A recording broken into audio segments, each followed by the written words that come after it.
gosh, you're live on Joy Prime Television. It's Trotro Diaries, and we've been joined by Mr. Gabriel Kumi. He's the board chairman of COMAC and the key partner of our initiative. Welcome. Thank you.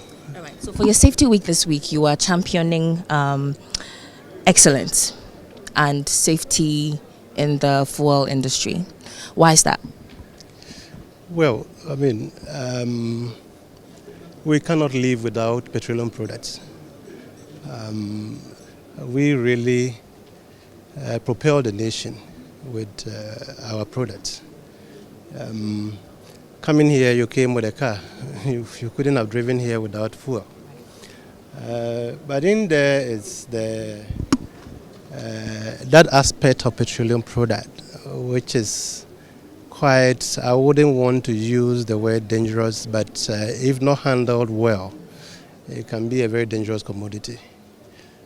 So over the years, we've taken it upon ourselves to educate the media, to educate the public about the safety way of handling petroleum products, so they don't create any havoc for anyone. We are all very much aware the explosion we had at Atomic Junction years ago, and that really shook the nation. It is important that we continuously educate the public about the safe way of handling petroleum products. We have come to live with it. There's no way we can live without petroleum products. We in the industry have the task of ensuring that we serve our consumers with these products. For us to do that safely, there is a need for education. Hence, COMAC instituting this Safety Week. I mean, this is about the 7th edition of our Safety Week. And this has also gone a long way to bring the safety consciousness of Ghanaians and our consumers. And it has gone a long way to improve the safety in our industry and the safety of Ghanaians in general. Yeah. Beyond the Safety Week, are there any initiatives, COMAC is taken up to further, promote the safety? For us, safety is a continuous process. We have teamed up with MPA and come up with a lot of safety standards.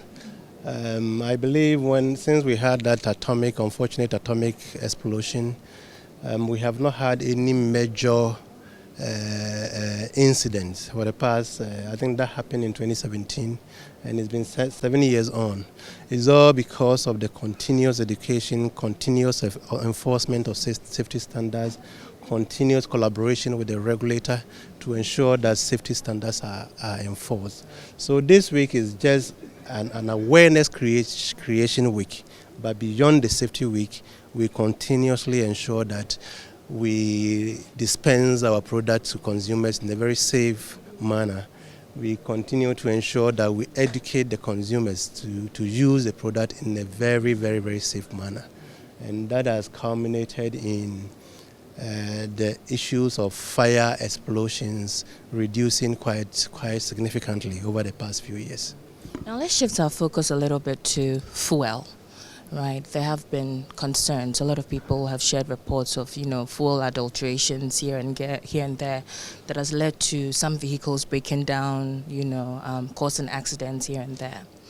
COMAC, what are we doing to tackle this, menace?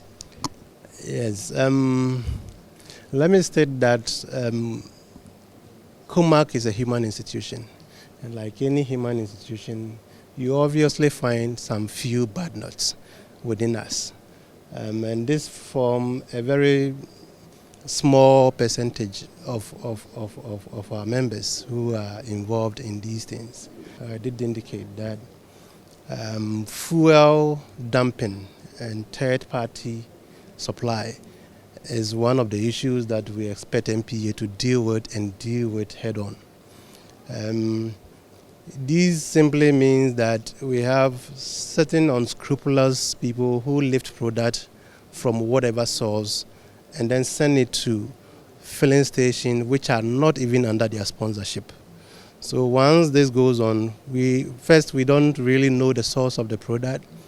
So these are some of the reasons why we haven't these fuel adulteration. But if you can also really check, over the years we have really fought against that, and that incident has also come down quite significantly. And like I indicated, we are giving MPA the respect and the time to fight this.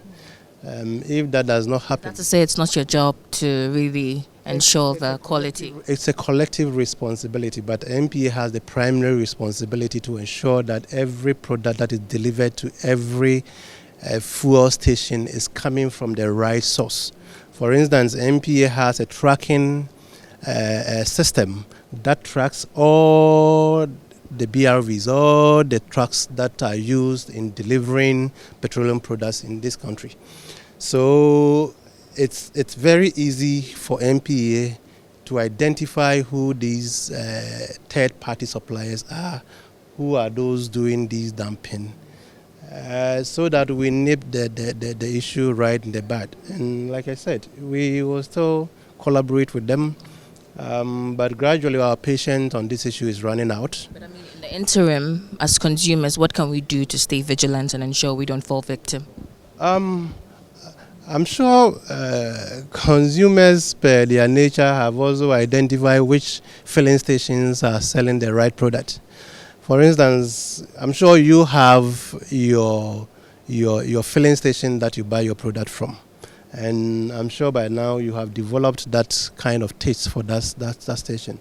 If out of the blue you go and buy fuel from another outlet and you detect any adulteration, you can straight away report to the nearest. I was going to say the nearest police station, but you can report to the National Petroleum Authority. You can report to any media house to put that message out there that A, B, so long as you can be sure that that product you bought is contaminated, I think you can all bring the bad ones out. So together we can all build a very safe and industry and serve consumers with the right products.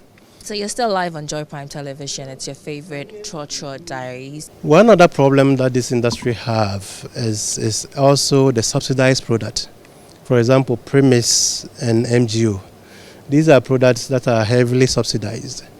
What we have realized over the years is that these products end up finding their way into some filling stations. One, government loses a lot of revenue if a subsidized product is sold at a filling station. We will call on MPA to really check this as immediately as possible, because MPA has a tracking system that tracks every petroleum tanker in this country. So if a product is lifted, an MGO product is lifted, and it's not supposed to go to any filling station. It's supposed to go to its destination of purpose. So MPA can track every truck in the system. So we expect that they use their tracking system to stop this, because it's really creating problems in the industry. Premise can be used as petrol. Okay, you put it in your petrol engine car. And premise is heavily subsidized. So, and this product is intended for our fisher folks. So if somebody lifts premise with the pretense of taking it to, let's say, Elmina, and it ends up at Kaswa, a filling station in Kaswa, what it does is that station will have a lower cost because the product is subsidized, and that station can sell the product at a lower rate, competing with the unsubsidized petrol. You get the point I'm trying to make. So, for instance, if premise is bought, let's say premise is bought for 10 cedis, but your regular petrol is bought for 15 cedis. if I buy it at cost at 10 cedis and I come and put it at a filling station, I can decide to sell it at 12 cedis and still make 2 cedis profit. But the one who is buying petrol at 15 cedis can never sell it below 15 cedis. He can only sell it at 16 or 17. So because you have bought yours premise a subsidized product at such a low rate, unknown to the consumer, he may think he's buying petrol, but in actual fact, it may be premise that he's buying. So it's important that MPA tries to check that kind of so that premise the subsidized products are sent to their designated places. They don't end up at any filling station. So we've now been joined by Mr. should I say Esquire Godwin Tamaklu Kujo, right? I got the name right. Who's the CEO of the National Petroleum Authority, and of course we're here at the Safety Week celebration of COMAC. How important is the Safety Week to you, sir? It's at the core of what we do because we regulate the sale and purchase of highly inflammable material. So at the core of it is the issue of safety.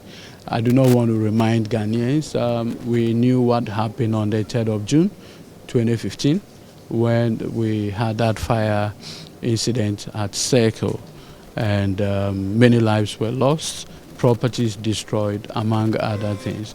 We don't want to have that kind of story again. And so together with COMAC, we feel that we need to up the conversation on safety repeatedly so that it becomes, like a behavioral thing, even for young people at home. Let me use your platform, and I know you go very far, to appeal to our people. Most often when there's any accident involving tankers, and these tankers are carrying white product, either petrol or diesel, there's a tendency by people to rush to the scene. And some even have the habit of even trying to fetch this petroleum product from the accident scene. I want to use this platform to plead with them. Anytime you encounter such a thing, don't go near them, because there's a high possibility of explosion. And we do not want a situation where we would lose lives, among other things. So once again, I want to plead with our people, don't go close.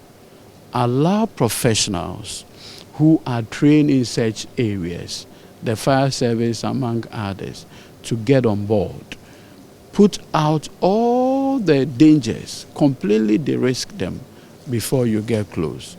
This is a passionate appeal I want to make using your platform to our people. Now, the NPA has been at the forefront of regulating fuel quality in the country, but we still have concerns, people sharing concerns about, fuel bunkering, smuggling, and even adulterating as well. How are we tackling this? Thankfully, we have deployed technology in this fight. So, for instance, we have the Petroleum, the marking scheme. The marking scheme allows us to ensure that products are not adulterated. So it's a security feature that allows us to ensure that we mark every single product. Those unmarked becomes problematic.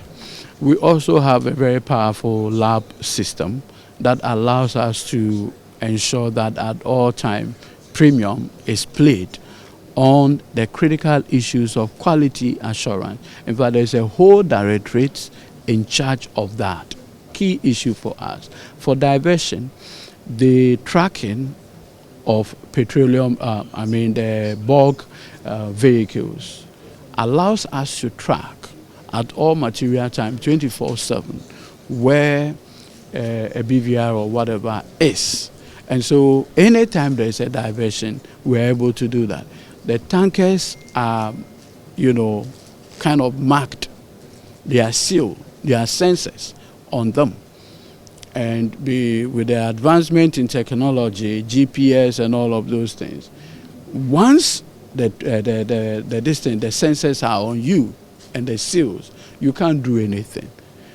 And then the seals too are done in such a way that wherever you go and you are making an attempt to tamper with it, it will quickly inform us. So we have a robust technology system that allows us to monitor quality, among other things, of petroleum products at all times. And the sanction mechanisms are quite swift. If you are found to have tampered with the seals, there are penalties you need to pay, among others. Is this system something we just launched or has been in existence? It's been in existence for years now. So how come we still have concerns?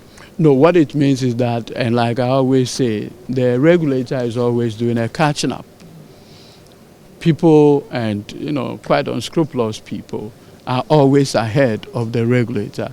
Once you bring new technologies, they find a way to beat it. So what you do is that we are always trying to go ahead of them. I mean, earlier when we had a conversation with your colleague, Mr. Gabriel Kumi, board chairman of COMAC, he raised some concerns about people selling subsidized, premix, fuel out there, affecting people who, how are we tackling this? So what we have done is to beef up the monitoring and inspection directorates of the authority to ensure that they move unannounced to petrol stations and others, just to ensure that whatever they are selling. But there's a key thing that I need to highlight here: the participation of citizens in this. You have your car, you go and these things happen. Please kindly bring it to our attention so that we can take action to deal with some of these issues. I remember recently an incident was reported to me about the sighting of an enterprise that generates fire near petroleum service provider in Osu.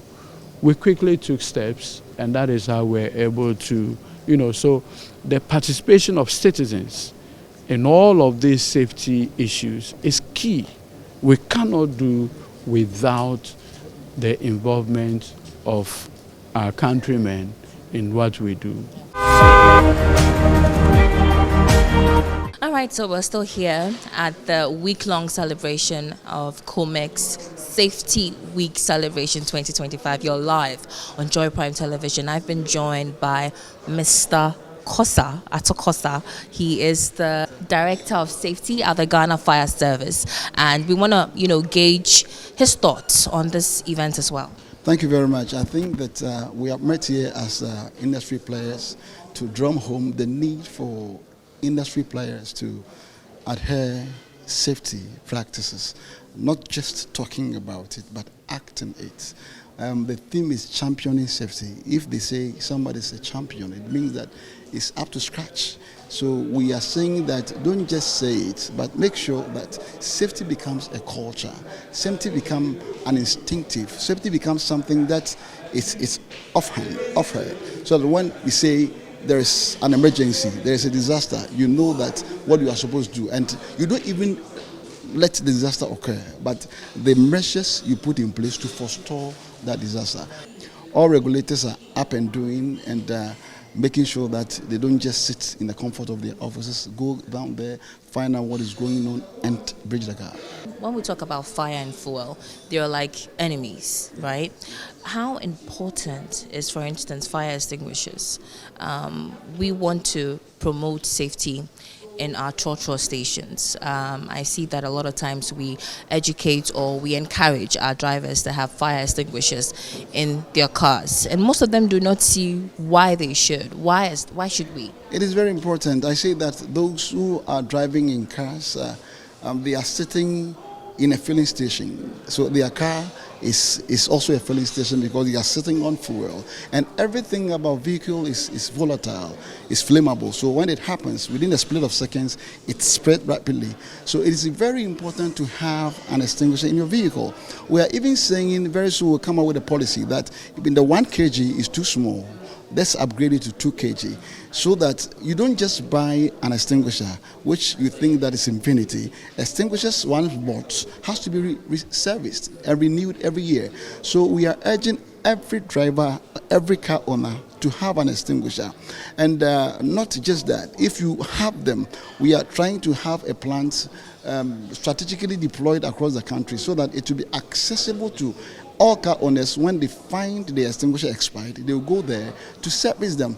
You go out there and pick every vehicle at random, and you realize that 1 out of 10 extinguisher is working, 9 are not working. Extinguishers are there, they bought it until Kingdom come. They are not being used. So it is something we are going to enforce. So we encourage every car owner to have the extinguisher inspected. If it is not working, make sure it is serviced and it's active. So, in a case of fire and a fire incident in a car, take us through the precautionary measures as drivers, even commuters or passengers, we can do to ensure the safety of everyone. It is important you do simulations. Simulation has to do with pre-practices that would put you in a picture in a real event or in a real situation. And so when it happens, you have to be calm. When you see smoke emanating from the bonnet, don't hurriedly go and open the bonnet. You can release the knob for the bonnet to be unlocked. Then you pick your extinguisher and direct the nozzle into the compartment. Yes, then when you expel, then it will smother the fire. But if you open, then air will have access to escalate the fire. So which we've seen many videos, people their cars catch fires and they just open the bonnet and it's like it worsens. Yeah, it's worsened. So be calm, open it, release the valve, let it open, and direct the nozzle of the extinguisher into the compartment for you to smother it. But be calm. But rehearse these things. And we have a lot of drivers who are having their extinguishers in the boots. By the time it happens and you run to the boots, what would have happened. So get it within an arm's length, so that when it happens, you quickly pick it. Personally, I put my extinguisher at the back of my seat. Where my extinguisher is, I don't allow any passengers to sit there, and because that is my protector. All right, so we need to be conscious of that. Anything can happen, and when it happens, the rapid and the speed at which you act would save a lot. All right, we're still here at COMAC Safety Week Celebration 2025. We're not left yet. You're still live on Joy Prime Television's Trotro Diaries. And right about now, I've been joined by Mr. Prince Isaac K. Arthur. He's the Director of Metrology at the Ghana Standards Authority. And he's joined us to have a beautiful conversation. You're welcome, sir. Thank you so much for having me. Thanks for honoring us as well. I mean, what do you make of COMAC Safety Week 2025? Yeah, anything about safety is quite good and beneficial to all of us. No matter the work that we are doing, putting in safety measures is beneficial. Now, it helps you to protect the life of your employees, protect you yourself, and also make sure that there is a lot of improvement in the work that you are doing. Definitely, safety is very vital to the growth of industry.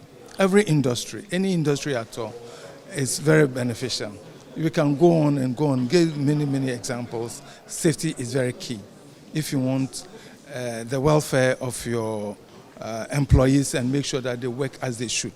Okay, so Ghana Standards Authority, what role do you play in transport industry, in the fuel and oil and marketing, industry as well? Yeah, we do a lot in terms of testing the quality of the product. We do what we call conformity assessment. It involves inspection, testing and certification. So we pick a sample, make sure that through our inspection activities, test them, make sure that they meet the right standard specification, then we certify them. Now, apart from that, we do something very important. What we do have to do, that I'm saying very important, has to do with measurements. The quality of product or the quantity that is dispensed to a buyer at the dispensing pump is very key. And a lot of people are so keen about that. So what Standards Authority we do is every 6 months we go around every a pump, dispensing pump, no matter where it is in the country. And you make sure that they are reading as they should.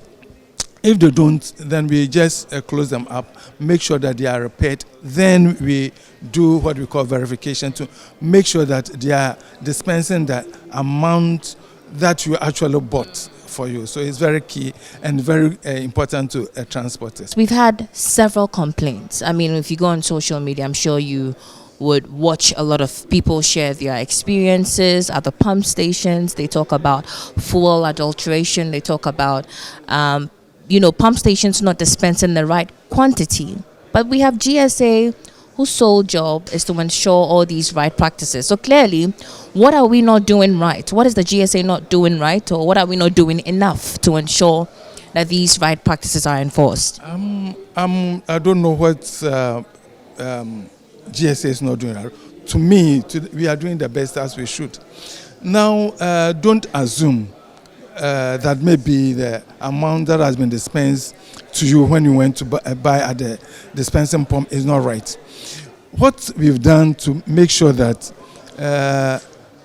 consumers are not cheated, you go to the dispensing pump, there's what we call intiasie crua. Yeah, and it's at the dispensing pump. What we can do, try and verify the quantity that is dispensed to you. It's within your right. It's your right as a consumer to ensure that the amount that is dispensed to you is checked by the intiasie crua. And if you have any doubt, kindly reach out to Ghana Standards Authority. Definitely we will go there with you to verify. Now, maybe there's a lot of misconception too also. People claim I have not been given the amount of fuel that I wanted to buy. How do you know? Have you measured it? How do you know the quantity has not been given to you? At least try and come to us, or at least use the intiasie crua to verify that at least you are getting what you are supposed to be given.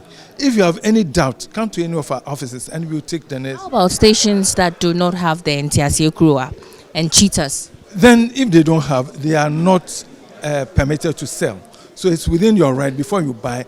Insist, it's your right, insist that they should have the intiasie crua. If you have any doubt, let them dispense it for you. Then at least you are good to go. I mean, so the intiasie crua is in chi. So to wait, what does that stand for? Understanding, that's to wait, understanding between the customer and then the owner of the stations. So is it like a container, a measuring container? Container, normally it's in 10 liter. It's a 10-liter container. So you go there, I ask them that you want the intiasie crua. If they don't give it to you, don't buy. And make sure that it's given, let them dispense, and then know that at least you are within the 10 liter before you buy. Yeah. So that is to combat the cheating aspect. How about the fuel adulteration? Adulteration, it's difficult for the consumer to know. So if you suspect, all that you do, come and report. You report to GSA, you report to MPA, you take action and make sure, and maybe cross-check to find out whether it's adulterated or not. Mr. Isaac has really simplified the issue for us. I wanted him to get into the crux of the issue because these are real concerns. People buy fuel and their cars' engines go bad because of bad fuel, that has been served to them. So I was really hoping for something more practical, something more, punitive.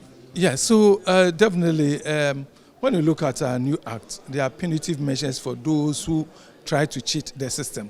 So anybody who is using a measuring device for trade, it can be a fuel dispensing pump, it can be a weighing scale, any other measuring device that is used in trade. If it's not calibrated or verified, it's not allowed to be used in trade. So if you go to the dispensing pump and you suspect that you are not being given the right amount, the quality is not good. All that you have to do, contact GSA, and we will go with you in person to make sure that we cross-check and then the punitive aspect. If the station needs to be sanctioned, we will do the sanction appropriately. To address specific hazards of modern facilities, i.e. automated dispensing systems, high volume storage tanks, composite LPG cylinders, and then also on a risk-based zoning approach, we have prioritized inspections at highly populated areas to inform us on the interventions needed to put in those places to tackle the emergencies when the need arise. With the areas of concern, there are several areas of concern to us as the Ghana National Fire Service. One, I will talk about the LPG operators, let's say the fuel outlets, being used as restaurants. It's now something like a common practice where you have restaurants in close proximity to fuel outlets. It's a serious violation because in the first place, if you're applying for your permit to construct an LPG outlet, if you mention or if there is an existing restaurant, because of the fire hazards, you will not be permitted. However, when these facilities are built, then the proponents allow it, other people or themselves, to put up these structures, which frowns upon the regulations. Because per the regulation, you're supposed to apply for an addendum of any facility that you wish to add up onto your facility. And that will call for us to have a review of the facility. Every retail outlet, refilling outlet, must have a discharge pump, which must be earthed and have what you call a decoupling mechanism to it. So that if you go and you are going to discharge and there's a problem, you can drive the truck off. That is one fundamental modification we've done. I would say from 2015, June 3rd disaster, unfortunately that happened to this country. We've had not less than 23 modifications in NPA. These modifications are all in one form or the other related to safety standards and to make sure that things like that don't happen again. That's one example I've given. Another example you would find out is that when you go to a fuel station now, every dispenser has what you call a decoupling point. So if a customer is suddenly taking his fuel and he forgets and drives off, that decoupling point will take off and then it will go. The nozzle will go with the car, but the pump is likely to stay where it is. So with all those modifications, we try hard to make sure that the safety standards in the country are raised gradually over time to make sure the least standard, the least you can have is to keep the facility safe and not to have any death reoccurring. Related to that is training that you find. We make sure that even with stations that, or OMCs that are not very good at HSE standards, we go first, we do compliance inspections, we give you the shortcomings about whatever has happened, and we expect that you modify them within a 3-month period. If within a 3 months you are not able to do that, first we remind you, and if we find out that still you are not doing it, in any point in time, we call you and have a discussion with you. Every year we also have what you call compliance workshops, which we educate people on how to keep standards high so that we don't have problems at the various retail outlets.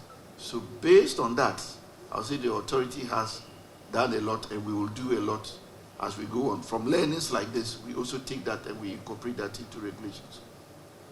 And are these learnings shared with the general industry, the players in the industry? Yes. The authority would never, I won't say never, would normally not come out with a change in regulation without consulting the industry. We will have what you call a technical committee meeting that involves our stakeholders. And in many cases, we determine how best the rules can be made or modified to make sure that it incorporates all and sundry. In many cases, our stakeholders such as EPA, fire, are involved. in the modification of those regulations to make sure that it meets the standards, not just for NPA, but for all other areas, so that we don't have a regulation that is good to the authority, but bad to say EPA or fire. I'll give an example as that of the MSC, the multi-stakeholder committee we have. It's made of 6 different agencies, and before a decision is taken, all those agencies come together and they agree in the name of safety to make sure that it's safe that decision comes out to be safe for every shall I say, agency that is involved. In safety, we have the first leg, which is prevention. Has EPA come up with standards, for example, for our retail stations? Standards that will first and foremost prevent oil spills and leakages. Are these standards incorporated in the permitting processes that you give to the OMCs? And what are some that you can share with us? I think most of the OMCs here that comes for environmental permit can attest that we have what we call a schedule to a permit, that there are standards that you need to comply with, okay?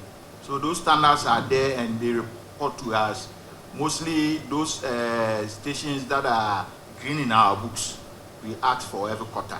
You put the monthly returns and bring them to us for assessment. But the few bad ones, that one you have to report every month, okay?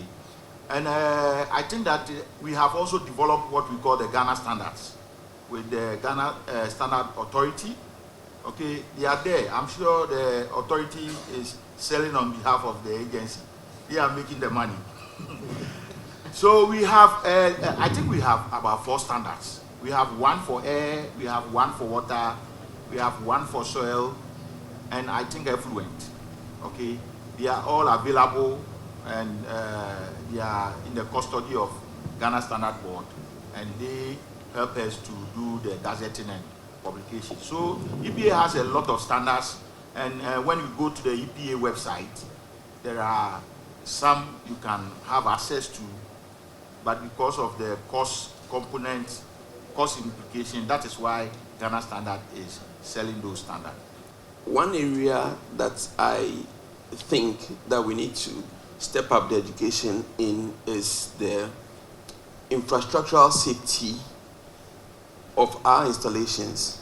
In fact, the NPA and the regulators have been at the forefront of consumer education in terms of what is safe when you enter a retail outlet, when you're going to fill your gas cylinder, when you're buying fuel, what you should expect. But the other area which we feel we need a lot more education at is when we are siting a station. For instance, you're going to develop a station, you have all the permits, you've done all the engagements, then 1 or 2 people who have the right gets up and says that you cannot site your station at this point. It's their right. But a lot of safety interventions are embedded in what we call a fuel station or an LPG station. And we think that beyond just educating the consumer on consumer awareness, we need to step it up to that infrastructural bit so that when a fuel station is being sited at a certain location, it is the regulators adding their voice to what we, the OMCs, do as a stakeholder engagement will carry a lot more power. And sincerely, I must commend the MPA. Over the past 2 weeks, we've had 2 of such engagements, and the Chief Executive Officer, the deputies, the directors all moved with us during the recent lakeside flooding, and then the in-home, which we did last week. It's highly commendable. So this other part is where we need to see a lot more education and collaboration so that we can safely coexist with our facilities and then So we're about wrapping up on the show, but of course we cannot move away without talking to the brain behind this whole Safety Week celebration organized or powered, I should say, by the Chamber of Oil Marketing Companies, COMAC. I'm seated here with the CEO of COMAC, Dr. Riverson Opong. Welcome. Thank you, Noella. How are you doing? I'm awesome. I'm doing really good. I mean, I'm very much impressed by the turnout of the celebration. And I guess kudos to you and team. But what really necessitated, this week-long celebration of safety? Thank you so much for the question, though. But we actually work within a setup that safety is key. Like the example that we set with the LPG fire outbreak, not only in our homes, at the filling stations, and also if you look at when an oil marketing company or an LPG marketing company is applying for license, something that the public doesn't know is the quantum of HSC standards that you need to show that you are ready to build and operate a station. Because just a little bit of a choke will cause fire. And once you have crude oil product and a lit, and there's oxygen around, it's very difficult for you to quench those fires, So we adhere to so many safety standards, NEBOSH standards, ISO standards that probably people don't know. And that is why if you really took time to listen to there's this ended panel, you heard a lot, I'm sure, and it's fully loaded. If you come tomorrow and the following day, you'll be shocked to know the simulation that goes through that we go through to build the stations, and even to monitor safety staff. So in a nutshell, people might think that the Chamber of Oil Marketing Company is just there to lobby for its members, making them rich and all that, but we are a self-regulating institution that we cover not only the business development aspect, but also the livelihood of the people that are working there, and that's safety. And if you look at the ISO standards, safety is not only making sure that there's no fire or something, even the staff awareness is also safety. The fire service director mentioned about the truck drivers that due to fatigue, we get a lot of accidents through fatigue. Not necessarily that the road is bad, but through fatigue, they get accidents. So we are here this week to celebrate that this whole year we have not had any major incident in the downstream. We thank God, like you ended your speech with Amin. We won't thank God that they've not been any major outbreak except fire, cars burning and all that, which is also another safety point to look at. But also to remind our members that the safety measures are there for them to culture, not just sloganize it. Yeah. We've partnered, COMAC and Trotro Diaries. Let's do it. Yeah, we are excited. I was just talking to one of my board members when you were announcing it. He said, "Doc, when did you do this? This is beautiful." I said, "Yes." Awesome. So even though this was approved by my board chair myself, some of my board members are not aware, but you could tell that they are so excited. Just to let the public know that we are also there for the public. Yeah. Awesome. So what are expectations? What do you hope to achieve with this partnership? Yeah, just be biased here, right? I'm a lecturer. So I lecture in several universities here in Ghana, and I like education. I love to teach. I love to educate people. So most of even my media engagement are education. I mean, let's educate the public. Let them know the truth. Let them know the fact. Let them pick it from whatever angle they are from. So I think for me personally, one of the things that actually stood for me when you mentioned was you going out to educate people who would benefit from this program that actually caught my eyes.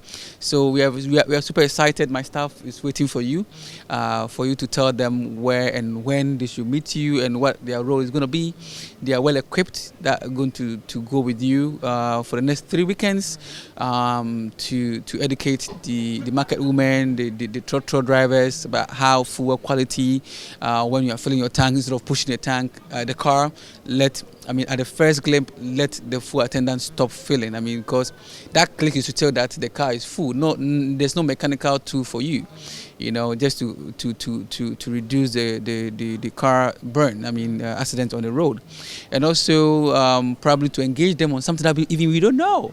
And I'm really hungry to know what will come out from this particular engagement. Probably, I mean, something new will come out that the chamber will be probably take it serious and put themselves into policy. So first of all, thank you yourself, because you brought this up. Personally, I want to thank you for reaching out. We are very excited about this whole Trotro Diary, and we are looking for a long-term relationship with you. Absolutely, and I'm excited for the journey that lies ahead. But obviously, I cannot let you go without asking about the One Ghana City Petroleum levy. We want to find out, has government engaged you? Are you ready for implementation? Yes, engagement, I would say, started last week, Thursday. That's the more reason why we were a bit furious that upon engagement starts and we woke up to see a letter asking for implementation when we're still engaging.